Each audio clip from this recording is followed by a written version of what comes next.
Hi, my name is Wesley. I'm 24 this year. So, Watermelon Felon is my one-man custom embroidery business. The idea of Watermelon Felon is to provide highly customizable and quality embroidery products. So I started Watermelon Felon back in 2021. I started it because I was looking for something to be able to allow me to practice this creative freedom in the arts while not being so as physically strenuous as dance was. The meaning behind Watermelon Felon is there's no meaning behind Watermelon Felon. Watermelon Felon was a name me and my friends came up with when when I was asking them for an opinion for like a name for this custom embroidery business which I was creating back then in 2021. So I think we just like brainstormed some rhyming words which sounded funny, and yeah, so Watermelon Felon came out from that. So running Watermelon Felon as a small business, firstly I realized that it was definitely a lot more challenging running this solely by myself. So doing everything from sourcing apparel, looking for clients, sourcing for clients, social media marketing. So I realized there was a lot of things I didn't know, and I had to slowly learn them and make many mistakes. I made many mistakes along the way, but I'm glad that I'm slowly learning and getting better at all of this. My work process for Watermelon Felon is to firstly be able to communicate very clearly with my clients, making sure I know what my clients want. So communicating with them really clearly. So for example, they might want a t-shirt or a cap embroidery or even a jacket embroidery. So all this I have to communicate really clearly with them.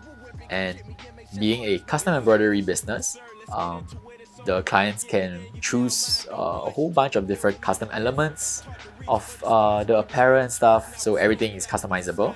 Next, move on to the digitization phase.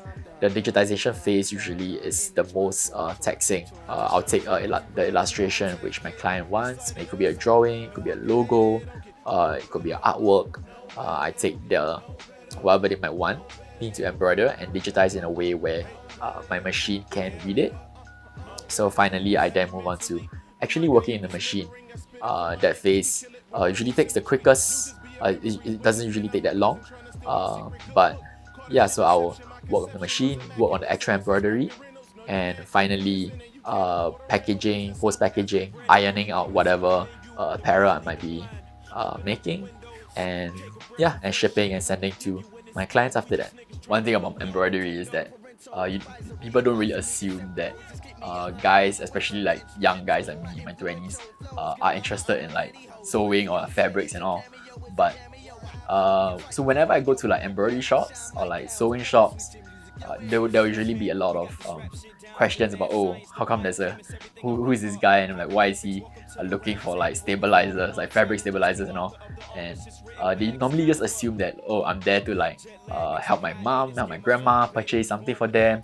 But when I talk to them, when I start to share my story with them, share my small business of Watermelon Felon with them, it gets a little bit better. They kind of like, oh, understand like, okay, maybe embroidery is not really just for like old ladies, old amas, but like anybody, even like me in my 20s, my youth, can be interested in something like this as well. The future of Watermelon Felon ideally would be bright. I'll continue doing what I'm doing, but at the end of the day, even if I stop doing this as a business, as a small business, I would want to continue doing custom embroideries, especially so because the whole reason why I started this was just as a avenue or like an outlet for me to be able to practice this creative freedom, this creative creation. So yeah. My nigga Lash keep doing that shit. Bro Games keep doing that shit. Eli keep doing that shit.